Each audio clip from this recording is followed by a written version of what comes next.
اسی طرح مثال ابھی میں ریسنٹلی مثال لیتا ہوں، آج کل جو بارشوں کا سلسلہ جاری ہے نا، ٹھیک ہے، تو کچھ دنوں پہلے ہم کیا دعائیں مانگ رہے تھے، ٹھیک ہے، میں خود بھی، کہ اللہ پاک جو ہے وہ اپنی رحمت برسا دیں، ٹھیک ہے، بارش ہو جائے، بارش ہو جائے، بہت خشکی ہے، بہت بیماریاں ہو جاتی ہیں، ٹھیک ہے۔ اب بارش ہو گئی تو ہمیں صبح جو ہے وہ جو لوگ بائکس پہ جاتے آتے ہیں آفیسز میں، یا ایجوکیشن کے لیے کہیں پڑھتے ہیں، یا کوئی کام کاج کرتے ہیں، تو ان کو آنے جانے میں مسئلہ ہو رہا ہے۔ تو یہ چیز ہے کہ اس دنیا میں کیا ہے کہ کبھی بھی جو کوئی بھی راحت ہے، کوئی بھی خوشی ہے، تو اس کے ساتھ ساتھ کیا ہے، اس رنج کا، کسی دکھ کا، اور کسی پریشانی کا اندیشہ اس کے ساتھ جڑا ہوا ہے۔ تو اللہ تعالیٰ نے اس دنیا کو بنایا ہی اس قانون کے تحت ہے، ٹھیک ہے۔ لیکن اب کیا ہوگا، مکمل راحت، مکمل خوشی، مکمل جو سکون ہے وہ کہاں ہوگا؟ وہ جنت میں ہوگا، اور وہ ہے صفت رحیم کا تقاضا۔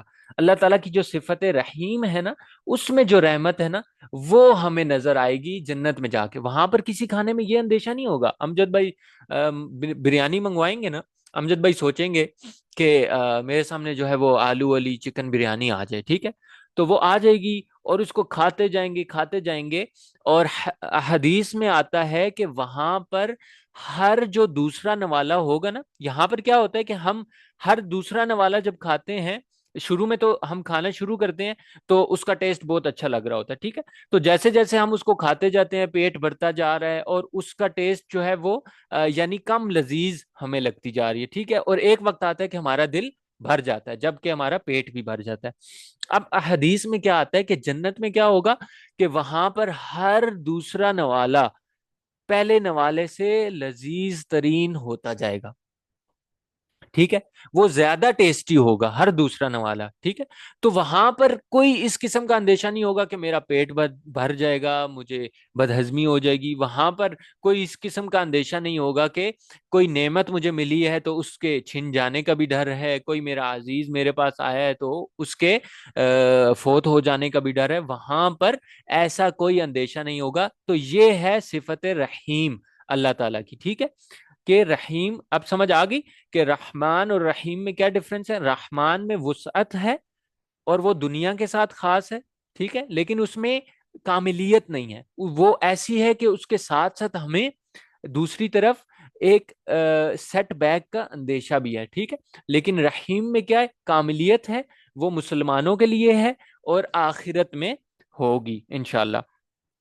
تو اللہ تعالیٰ کیا فرمائیں گے جب اللہ تعالیٰ جو ہے نا، اللہ تعالیٰ کی طرف سے جنت میں جانے والوں کو کیا خوشخبری اور کیا پیغام دیا جا رہا ہوگا؟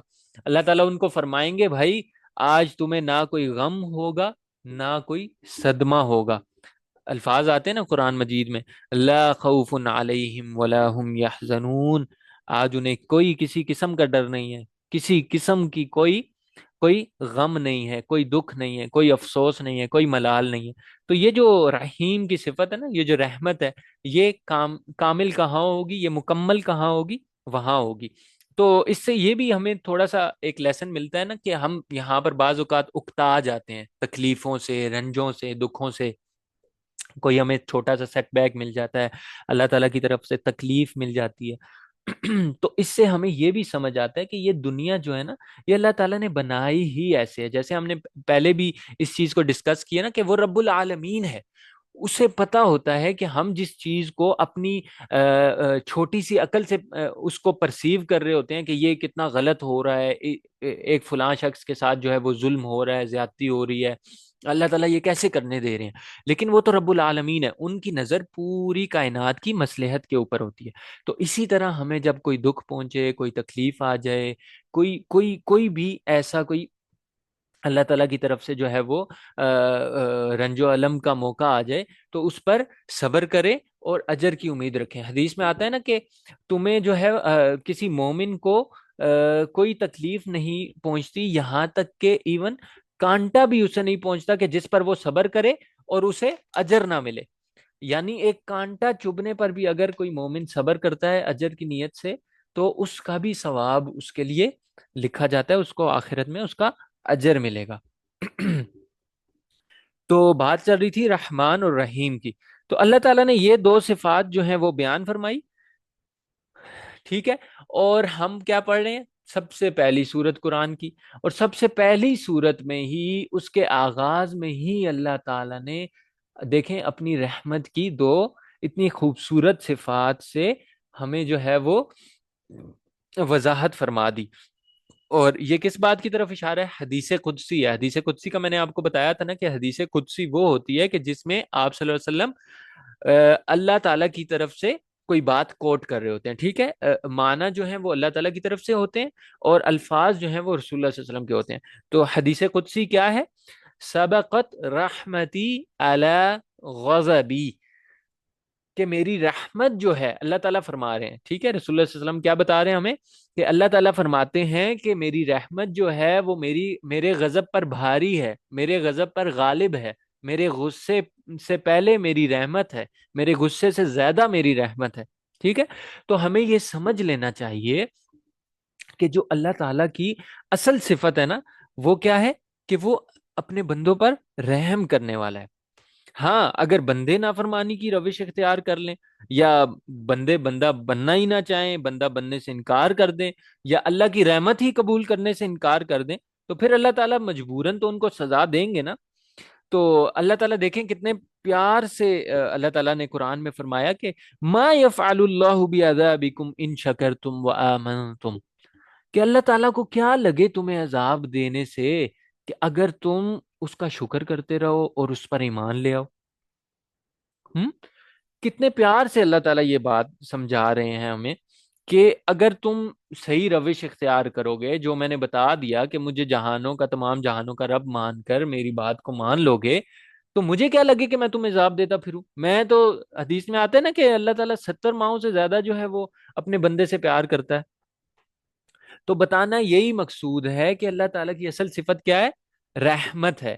غضب صرف کب ہوتا ہے؟ جب نافرمانی اور سراسر نافرمانی اس کی جائے. تو اللہ تعالیٰ تو یہاں تک دیکھیں قرآن میں فرما رہے ہیں،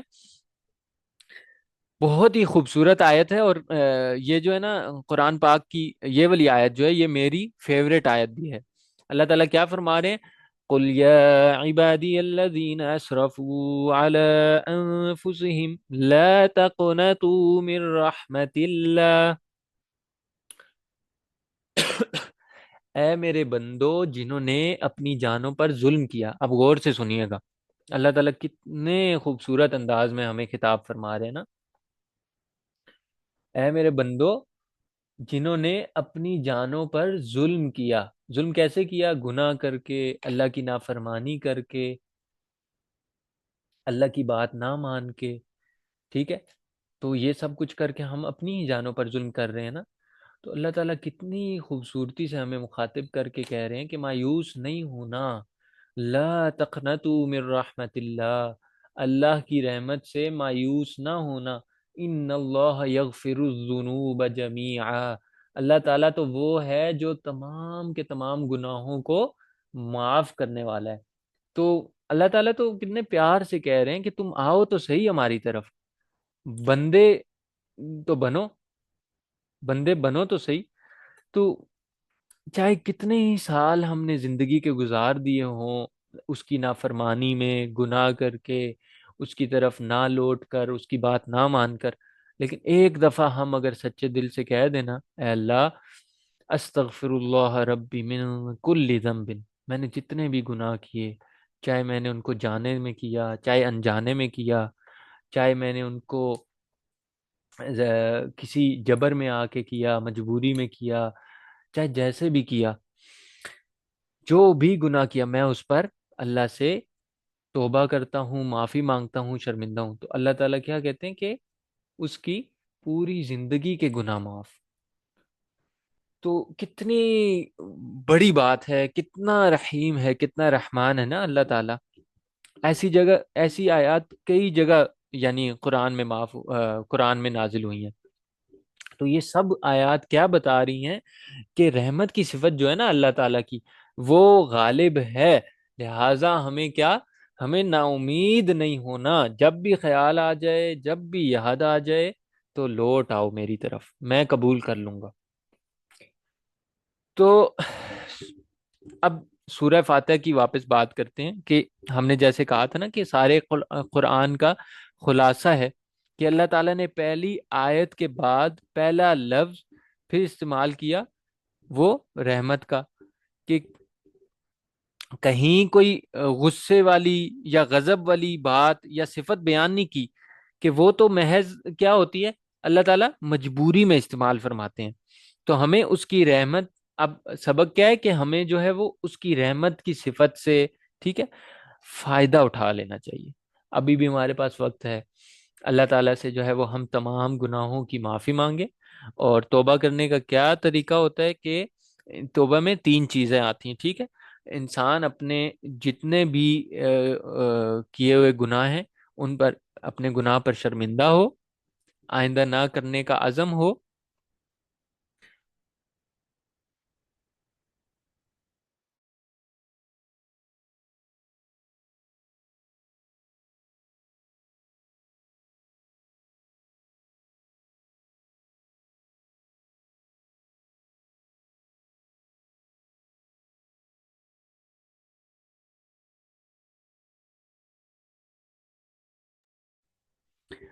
سوری، اچھا ہم دوبارہ کنٹینیو کرتے ہیں۔ تو توبہ کی بات ہو رہی تھی کہ سب سے پہلے تو کیا ہے کہ توبہ کرنی ہے، ٹھیک ہے، استغفار کرنی ہے دل سے، اور دوسری بات آئندہ نہ کرنے کا عزم، ٹھیک ہے، اور سب سے پہلے کیا تھا کہ شرمندہ ہونا ہے اپنے گناہوں پہ، ٹھیک ہے، اے اللہ میں نادم ہوں اپنے گناہ پر، ٹھیک ہے، اور پھر استغفار کرنا ہے، اور آئندہ نہ کرنے کا عزم ہے۔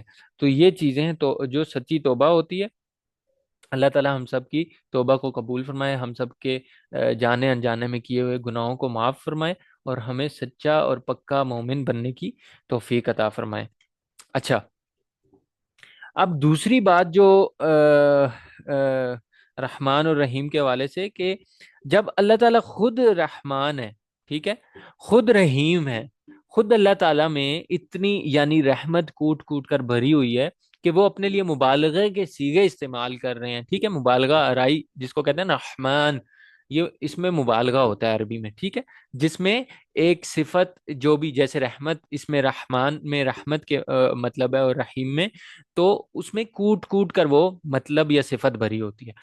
تو اللہ تعالیٰ اتنے رحمان ہیں، رحیم ہیں، تو کیا ہے کہ وہ اپنے بندوں کو بھی، ان سے بھی یہی چاہتا ہے کہ وہ انسانوں پر کیا ہو جائیں، اس کی تمام اس کی تمام مخلوقات کے ساتھ کیا ہو جائیں، رحم کرنے والے ہوں۔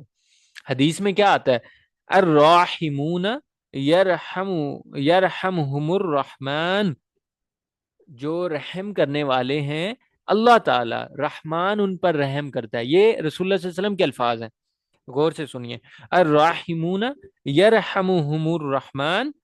پھر اللہ کے نبی صلی اللہ علیہ وسلم آگے امر کا صیغہ استعمال کر رہے ہیں، حکم فرما رہے ہیں، ارحموا من فی الارض، جو جو زمین پر ہے تم ان پر رحم کرو، یرحمکم من فی السماء، تو تم پر جو آسمان میں ہے وہ تم پر رحم کرے گا۔ جو دوبارہ پڑھ لیتے ہیں کہ جو رحم کرنے والے ہیں، رحمان ان پر رحم کرتا ہے، تم زمین والوں پر رحم کرو، آسمان والا تم پر رحم کرے گا۔ تو ابھی تک کیا ہو گیا کہ ہمیں تین لیسنز مل گئے۔ سب سے پہلے کہ ہم رحمت کی، سب سے پہلے کیا کہ اللہ تعالیٰ کی اصل صفت جو ہے وہ رحمت ہے، ٹھیک ہے، رحمتی سبقت غضبی، ٹھیک ہے، اور دوسری بات کہ رحمت کی صفت سے ہم نے فائدہ اٹھانا ہے، ٹھیک ہے، ہم کبھی بھی مایوس نہیں ہونا، ٹھیک ہے، ابھی ہم نے پڑھا لا تقنطوا من رحمت اللہ، اللہ کی رحمت سے کبھی مایوس نہیں ہونا۔ شیطان جو ہے نا وہ ایک گناہ جب کرواتا ہے نا انسان سے، تو وہ انسان کے ذہن میں ڈالنا شروع کر دیتا ہے، اب تو تم نے اتنا بڑا گناہ کر دیا، اب تو تم کبھی نہیں بخشے جاؤ گے۔ وہ بیسیکلی یہ چاہ رہا ہوتا ہے کہ یہ اناب نہ کرے، یہ اللہ تعالیٰ کی طرف لوٹے نہ، یہ اسی سرکشی میں ڈوب جائے۔ تو جبکہ اللہ تعالیٰ کو کون سا بندہ، حدیث میں آتا ہے کہ اللہ تعالیٰ کو وہ ہی اپنا بندہ سب سے زیادہ پسندیدہ ہے جو سب سے زیادہ توبہ کرنے والا ہے۔ تو انسان تو ہوتا ہی وہ ہے جو گناہ کر گناہ انسان تو خطا کا پتلا ہے نا، تو انسان تو ہوتا ہی وہ ہے جس سے گناہ سرزد ہو جائیں۔ لیکن فرق کیا ہے مومن اور کافر میں، مومن اور منافق میں، کہ مومن جو ہے وہ بار بار مایوسی کے بغیر اللہ تعالیٰ کی طرف لوٹ کر آتا ہے، توبہ کرتا ہے سچے دل سے، پھر گناہ ہو جائے پھر توبہ کر لیتا ہے۔ تو یہ دوسرا سبق ہمیں ملتا ہے۔ پہلا سبق کیا تھا کہ اللہ کی اصل صفت رحمت ہے، دوسری بات کہ ہمیں اس کی رحمت کی صفت سے فائدہ اٹھانا چاہیے، اور تیسری صفت کہ اللہ تعالیٰ نے ان صفات کو اپنے کریکٹرسٹکس کو بتا کر ہمیں اپنے بندوں کو یہ پیغام دے دیا کہ تم بھی میرے بندوں پر، میری تمام مخلوقات پر رحم کرنے والے بن جاؤ، تب ہی تم بھی میری رحمت کے حقدار ہو جاؤ گے۔ اب آگے چلتے ہیں، نیکسٹ آیت تھی مالک یوم الدین، مالک ہے وہ روز جزا کا۔ دیکھیں ان پہلی 3 آیات میں نا اللہ تعالیٰ نے اپنی 3 صفات اب کل اگر ملا کے ہم دیکھیں تو بیان فرما دی۔ پہلی کیا تھی؟ رب العالمین، ٹھیک ہے، کہ وہ تمام جہانوں کا پالنے والا ہے۔ الرحمن الرحیم، اس کی رحمت بہت ہے، بہت مہربان ہے۔ اور تیسری کیا بیان فرمائی؟ کہ وہ روز جزا کا مالک ہے، قیامت کے دن کا مالک ہے، اس دن جب سب کا حساب ہوگا۔ اب اس سے ایک بات جو علماء تفسیر نے لکھی ہے نا، بہت گہری بات ہے اور بہت اہم بات ہے جو سمجھنے کی ضرورت ہے۔ ان تینوں صفات سے اللہ تعالی نے پہلی ہی صورت میں اپنے بندوں کے لیے، ہمارے لیے اسلام کے جو بنیادی 3 عقائد ہیں نا، ان کی طرف اشارہ کر دیا۔ اسلام کے بنیادی عقائد کیا ہیں؟ سب سے پہلا کیا ہے؟ توحید، اللہ کی وحدانیت، ٹھیک ہے۔ اب جیسے آیا نا رب العالمین، ٹھیک ہے، کہ وہ تمام جہانوں کا پروردگار ہے، پالنے والا ہے، سب کو رزق دینے والا ہے، سب کی پرورش اسی کے ہاتھ میں ہے۔ تو اس پر غور کریں تو اس میں کیا چھپا ہوا ہے؟ عقیدہ توحید چھپا ہوا ہے، یعنی اس اللہ کو ہی ہم نے ایک ماننا ہے، اسی کو ایک جاننا ہے۔ وہ ذات اتنی قدیر ہے کہ پوری کی پوری جو کائنات کا نظام ہے نا، وہ اکیلا چلا رہا ہے، ٹھیک ہے۔ اور جب ہم نے یہ مان لیا تو اب عقل کا تقاضا یہ ہے کہ اس کے علاوہ پھر کسی اور کو خدا بھی نہ مانے۔ تو یہ ہو گیا عقیدہ توحید، جو پہلا اسلام کا بھی بنیادی عقیدہ تھا۔ پھر دوسرا اسلام کا بنیادی عقیدہ کیا تھا؟ وہ ہے عقیدہ رسالت، کہ اللہ تعالیٰ نے انبیاء کو انسانیت کی رہنمائی کے لیے، انسانیت کی ہدایت کے لیے بھیجا، ٹھیک ہے۔ تو ایک مومن ہونے کے لیے، ہمارے ایمان کے مکمل ہونے کے لیے یہ ضروری ہے کہ ہم تمام کے تمام پیغمبروں، انبیاء پر ایمان لے کر آئیں، ٹھیک ہے، نہ صرف اپنے رسول اللہ صلی اللہ علیہ وسلم پر بلکہ تمام انبیاء پر، کہ تمام انبیاء سچے تھے، اللہ کا پیغام اپنی قوم تک لائے، اللہ کا دیا ہوا جو کام تھا، ذمہ داری تھی، وہ انہوں نے پوری کی۔ یہ ہمارے ایمان کا حصہ ہے اور اس کو کہتے ہیں عقیدہ رسالت۔ اب دیکھیں جب اللہ تعالیٰ نے فرمایا نا کہ وہ رحمان ہے، وہ رحیم ہے، ٹھیک ہے، اب اللہ تعالیٰ نے یوں تو ہم دیکھیں نا کہ بے شمار نعمتیں اللہ تعالیٰ نے انسان کو عطا فرمائی ہیں، ٹھیک ہے، پیسہ، گاڑی، دولت، بنگلہ، زندگی، صحت، اولاد، بیوی، شوہر، ماں باپ، رشتے ناتے، ٹھیک ہے، یہ سب نعمتیں عطا فرمائی ہیں۔ لیکن اگر انسان غور کرے نا تو ان تمام نعمتوں سے بڑھ کر جو نعمت اللہ تعالیٰ نے انسان کو عطا کی دنیا میں، وہ کیا ہے؟ وہ ہے کہ جب میں نے انسان کو دنیا میں بھیجا ہے تو اس کو اب اندھیرے میں نہ رکھوں، ٹھیک ہے، اس نے کون سے کام کرنے ہیں، کون سے کام اس کے لیے اچھے ہیں، کون سے برے ہیں۔ ہم نے وہ ذکر کیا تھا نا کہ وحی کی ضرورت کیوں پڑتی ہے، وحی کی ضرورت کیوں پڑی؟ تو اللہ تعالیٰ کو پتا تھا کہ انسان کو جب میں نے دنیا میں بھیجا ہے تو اس کی فطرت کیا ہے، اس کی ہدایت کا راستہ کیا ہے، اور اس کی ضرورت کیا ہے، ٹھیک ہے۔ تو اس کی ضرورت کے مطابق اللہ تعالیٰ کی صفت رحمت کا یہ تقاضا تھا کہ وہ انبیاء بھیج کر انسانوں کی ہدایت کا انتظام کرتا، ٹھیک ہے۔ تو بیسیکلی انسان جب اپنی زندگی گزار رہا ہوتا ہے اس دنیا میں تو اس کو قدم قدم پر نا مختلف طریقے سے علم کی ضرورت پڑتی ہے، ٹھیک ہے۔ تو اللہ تعالیٰ نے انسان کو علم عطا کرنے کے لیے 3 راستے دیے، 3 ذریعے دیے، 3 سورسز ہیں ہمارے پاس بیسیکلی علم کے، ٹھیک ہے، نالج حاصل کرنے کے۔ سب سے پہلا کیا؟ ہماری جو 5 سینسز ہیں، ٹھیک ہے، یہ ساری بات جو ہے نا وہ تفسیر سے پہلے جو ہم نے مقدمہ پڑھا تھا انٹرو، اس میں بھی ہو چکی ہے. تھوڑا سا اس کا بیک گراؤنڈ بتا کے میں آگے چلوں گا. تو اللہ تعالیٰ نے علم کے 3 ذریعے ہمیں دے دیے. سب سے پہلا جو ہمارے 5 سینسز ہیں، ٹھیک ہے. پھر دوسرا کیا؟ ہماری عقل. اب 5 سینسز جو ہے نا، مثال کے طور پر آنکھیں ہیں، ان کی کوئی نہ کوئی لمٹ ہوتی ہے، ٹھیک ہے. کان ہیں، ان کی بھی کوئی نہ کوئی لمٹ ہے. مثلاً آنکھیں جو ہے نا وہ صرف دیکھ سکتی ہیں، سن نہیں سکتی. کان صرف سن سکتے ہیں، دیکھ نہیں سکتے، ٹھیک ہے. پھر سننا بھی کسی حد تک ہے، کوئی لمٹ ہے اس کی بھی. اور اسی طرح آنکھیں ہیں تو ان کا دیکھنا بھی کسی حد تک ہے. ایک آئی سائٹ کا، ایک ویژن کا وہ ڈسٹینس ہوتا ہے، ٹھیک ہے. اور اس کی بھی کوئی ایک حد ہے، اس سے آگے، اس سے دور تک وہ نہیں دیکھ سکتی. تو اس کے بعد پھر عقل آتی ہے، ٹھیک ہے. ہم آنکھوں سے یا اپنے 5 سینسز سے جو انفارمیشن لیتے ہیں، اس کو جو ڈیٹا لیتے ہیں، اس کو پروسیس کرنے کے لیے ہمیں عقل کی ضرورت ہوتی ہے. لیکن عقل بھی ایک جگہ پر جا کر کیا ہو جاتی ہے؟ سٹک ہو جاتی ہے. اس کے آگے کچھ ایسے سوالات ہیں جن کا ہم نے ذکر کیا تھا کہ انسان کی فطرت کیا ہے، انسان کے لیے اچھا برا کیا ہے، انسان کے لیے صحیح کیا ہے، غلط کیا ہے، اس کا ڈیسیژن کون لے گا، یہ ڈیسائیڈ کون کرے گا، اس کا تھریش ہولڈ کون طے کرے گا، اس کا معیار کون طے کرے گا، اس کی بارڈر لائن کون طے کرے گا. جیسے ہم نے لباس کی اگزامپل دی تھی، تو یہ عقل نہیں کر سکتی تھی. تو اس کے لیے پھر اللہ تعالیٰ نے تیسرا ذریعہ دیا، وحی کا.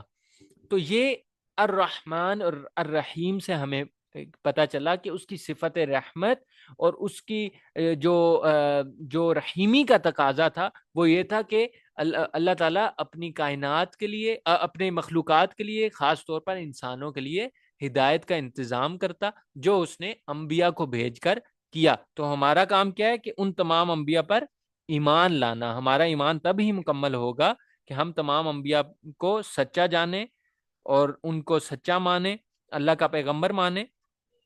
اور پھر جو ہمارے نبی صلی اللہ علیہ وسلم ہیں، جو ان کا لایا ہوا پیغام ہے، ان کے لائے ہوئے پیغام کو، ان کے بتائے ہوئے شریعت میں، ان کے بتائے ہوئے طریقوں کو، اچھے اور برے کو، اچھا اور برا جانیں. جو انہوں نے کہا کہ صحیح ہے اس پر چلیں، جو انہوں نے کہا کہ غلط ہے اس سے بچیں. یہ ہمارا کام ہے، ٹھیک ہے. پھر تیسرا عقیدہ کیا ہے؟ مالک یوم الدین سے تیسرا عقیدہ نکلتا ہے عقیدہ آخرت، کہ اس دنیا میں انسان ایک زندگی گزارے گا، ٹھیک ہے، ایک عرصہ گزارے گا، اور اس کے بعد ایک دن ایسا آئے گا جس دن اس کا حساب ہونا ہے، ٹھیک ہے. تو وہ مالک یوم الدین میں اس عقیدہ آخرت کی طرف اشارہ کر رہے ہیں کہ دیکھیں، اب پیغمبر تو پیغام لے آئے اللہ کا، ٹھیک ہے، انہوں نے اچھا اور برا بتا دیا. اب ایک شخص ہے جو اللہ تعالیٰ کی فرما برداری کر رہا ہے، پیغمبر کی اطاعت کر کے چل رہا ہے، ٹھیک ہے، پوری زندگی جو ہے وہ نیکیاں کر کر کے گزار دیتا ہے اور وفات پا جاتا ہے، ٹھیک ہے. اور دوسری طرف دوسرا شخص ہے، وہ ظلم کر رہا ہے، زیادتیاں کر رہا ہے، لوگوں کے ساتھ ڈاکے مار رہا ہے، لوگوں کا مال چھین رہا ہے، لوگوں کی عزت آبرو لوٹ رہا ہے مختلف طریقے سے. یعنی وہ گناہوں میں ملوث ہے، اللہ کی نافرمانی کر رہا ہے، اور وہ بھی وفات پا جاتا ہے، ٹھیک ہے. اور اس کے بعد کوئی زندگی نہیں ہے، کوئی حساب کتاب نہیں ہے. تو کیا یہ اللہ کی صفت رحمت اور رحیمی کا تقاضا ہے؟ نہیں ہے نا. تو اصل صفت رحمت کا تقاضا یہ ہے کہ ان کو، ہر ایک شخص کو اس کے کیے کی سزا اور جزا ملتی، ٹھیک ہے. تو اس کے لیے اب سزا اور جزا دینے کے لیے، حساب کرنے کے لیے کوئی نہ کوئی وقت ایسا ہونا چاہیے نا کہ جس میں اللہ تعالیٰ جو ہے یہ دیکھے کہ فلاں بندے نے فرما برداری کی تھی یا نہیں کی تھی، فلاں بندے نے حقوق و فرائض کا خیال رکھا تھا یا نہیں رکھا تھا، کسی نے اگر کسی پر ظلم کیا تھا، اگر کسی کے ساتھ زیادتی کی تھی، تو اس کا حساب ہونا چاہیے. تو اس کے لیے کوئی نہ کوئی دن مقرر ہونا چاہیے. تو اس دن کی طرف اشارہ فرما دیا اللہ تعالیٰ نے مالک یوم الدین سے، کہ ایک دن ایسا ہوگا کہ جب کیا ہوگا؟ ہر شخص کے کیے کا اس کو حساب دینا پڑے گا. جو بھی اس نے، اگر کوئی اچھا کام کیا، اگر وہ نیکی کے بتائے ہوئے راستے پر چلا، بھلائی کے راستے پر چلا، تو اسے اس کے مطابق انعام ملے گا. اور اگر وہ اس راستے پر نہ چلا، اس نے نافرمانی کی، تو اسے اس کے مطابق سزا دینی سزا ہوگی، اور اس کے مطابق اس کو حساب دینا پڑے گا۔